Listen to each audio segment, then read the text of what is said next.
বন্ধুরা, আপনি কি জানেন বিশ্বের সবচেয়ে ভয়ঙ্কর অস্ত্রগুলো কিভাবে আমাদের নিরাপত্তা এবং যুদ্ধের চিত্রকে বদলে দিচ্ছে?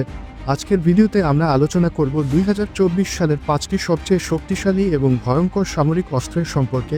এই অস্ত্রগুলো শুধু প্রযুক্তিগত উৎকর্ষ নয়, বরং মানব ইতিহাসের সবচেয়ে বিপজ্জনক উদ্ভাবনগুলোর মধ্যে একটি। তাহলে আসুন শুরু করি। 5 নম্বরে রয়েছে টসার বোমা, যা ইতিহাসের সবচেয়ে শক্তিশালী পারমাণবিক অস্ত্র। এটি 1961 সালে সোভিয়েত ইউনিয়নের দ্বারা পরীক্ষিত হয়েছিল এবং এর বিস্ফোরণ শক্তি ছিল 50 মেগাটন। টসার বোম্বাইয়ের weight approximately 27,000 kilogram, yield 50 megatons, blast radius over 35 kilometres. Tsar বোম্বার বিস্ফোরণ এতটাই ভয়ঙ্কর ছিল যে এটি পুরো শহরকে ধ্বংস করতে সক্ষম। এটি দ্বিতীয় বিশ্বযুদ্ধের সময় বিস্ফোরিত সমস্ত অস্ত্রের চেয়ে 10 গুণ বেশি শক্তিশালী। জাপানের হিরোশিমায় যে পারমাণবিক বোমা ফেলা হয়েছিল তার চেয়ে 3,300 গুণ বেশি শক্তিশালী। টসার বোমা তৈরি করা হয়েছিল মূলত শীতল যুদ্ধের সময়, যখন সোভিয়েত ইউনিয়ন এবং মার্কিন যুক্তরাষ্ট্র পারমাণবিক প্রতিযোগিতায় লিপ্ত ছিল। এটি একটি প্রদর্শনী হিসেবে তৈরি করা হয়েছিল যাতে প্রতিপক্ষকে ভয় দেখানো যায়। এই বোমার ব্যবহার এখনও প্রশ্নবিদ্ধ, কারণ এটি মানবতার জন্য একটি বড় হুমকি। বিশেষজ্ঞরা সতর্ক করে দিয়েছেন যে পারমাণবিক অস্ত্রের এই ধরনের পরীক্ষা কেবলমাত্র যুদ্ধের সম্ভাবনা বাড়ায়। আপনি কি মনে করেন পারমাণবিক অস্ত্রের এই ধরনের পরীক্ষা মানবতার জন্য কতটা বিপজ্জনক? 4 নম্বরে রয়েছে MOAB বা ম্যাসিভ অর্ডিন্যান্স এয়ার ব্লাস্ট, হলো একটি বড় অপারমাণবিক বোমা যা মার্কিন যুক্তরাষ্ট্রের সামরিক অস্ত্রাগারের সবচেয়ে শক্তিশালী অস্ত্র।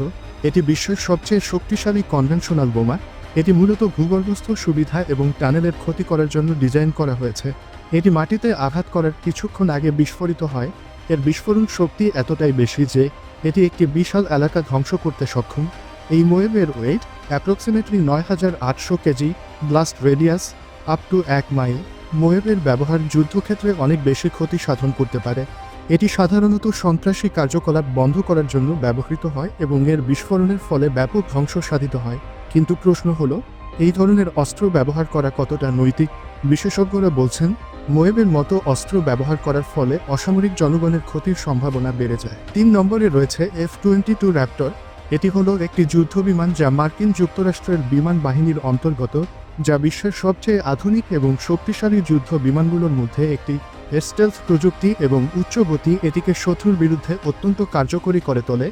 F-22 র্যাপটরের দৈর্ঘ্য প্রায় 18.9 মিটার, উইংস্প্যান 13.6 মিটার এবং সর্বোচ্চ গতি 2 ম্যাকের বেশি। F-22 প্রধানত আকাশে আধিপত্য বজায় রাখার জন্য ডিজাইন করা হয়েছে।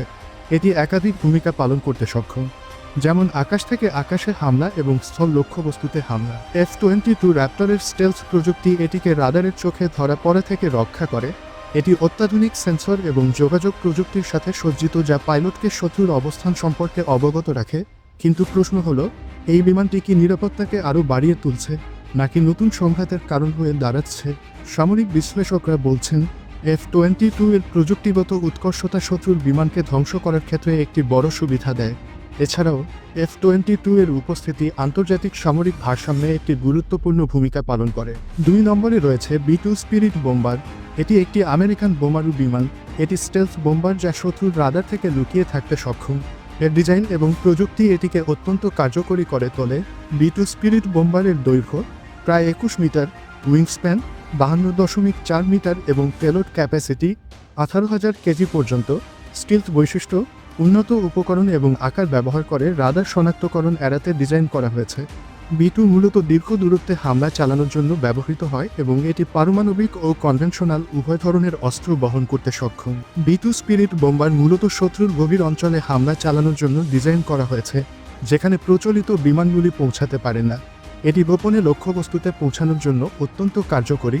এই বিমানটি মার্কিন যুক্তরাষ্ট্রের সামরিক শক্তির একটি প্রতীক হিসেবে বিবেচিত হয়। তবে প্রশ্ন হলো, এই ধরনের স্টেলথ প্রযুক্তি কি সত্যি আমাদের নিরাপত্তা বাড়াচ্ছে? বিশেষজ্ঞদের মতে B-2 এর মতো বিমানগুলো নতুন সংঘাতের সম্ভাবনা বাড়াতে পারে, কারণ তারা শত্রুর প্রতিরক্ষা ব্যবস্থাকে অতিক্রম করতে সক্ষম। এবং 1 নম্বরে রয়েছে AWS। এগুলো এমন প্রযুক্তি যা নিজে থেকেই লক্ষ্য নির্ধারণ এবং হামলা চালাতে সক্ষম।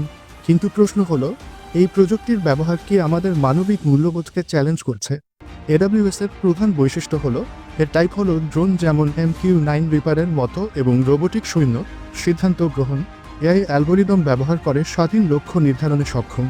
AWS এর ব্যবস্থাগুলো দ্রুত সিদ্ধান্ত নিতে পারে এবং যুদ্ধক্ষেত্রে মানুষের উপস্থিতি ছাড়া কাজ করতে পারে। এই ধরনের প্রযুক্তির ব্যবহার নিয়ে বিতর্ক চলছে, কারণ এটি যুদ্ধকে আরও অমানবিক করে তুলতে পারে। গবেষকরা সতর্ক করেছেন যে AWS এর ব্যবস্থাগুলো ভুল সিদ্ধান্ত নিতে পারে, যা অসামরিক জনগণের ক্ষতি ঘটাতে পারে। বিশেষজ্ঞদের মতে AWS এর ব্যবহার আন্তর্জাতিক আইন ও মানবাধিকার লঙ্ঘনের সম্ভাবনা বাড়িয়ে দিতে পারে। আপনি কি মনে করেন, যুদ্ধে AWS এর ব্যবহারের ফলে মানব জীবনের মূল্য কমে যাচ্ছে? আমাদের কি আরও নিয়ন্ত্রণ থাকা উচিত এই প্রযুক্তির উপর? এই ছিল 5টি সবচেয়ে ভয়ঙ্কর অস্ত্রের সম্পর্কে, যা আমাদের নিরাপত্তা এবং যুদ্ধের ধারণাকে বদলে দিচ্ছে।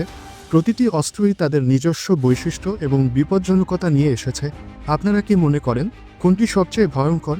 নিচে কমেন্টে আপনার মতামত জানাতে ভুলবেন না। ভিডিওটি ভালো লাগলে লাইক করুন এবং আমাদের চ্যানেলটি সাবস্ক্রাইবও করতে ভুলবেন না। আমরা সামরিক প্রযুক্তি ও নিরাপত্তা বিষয়ে আরও আকর্ষণীয় তথ্য নিয়ে শীঘ্রই ফিরে আসব। আল্লাহ হাফেজ।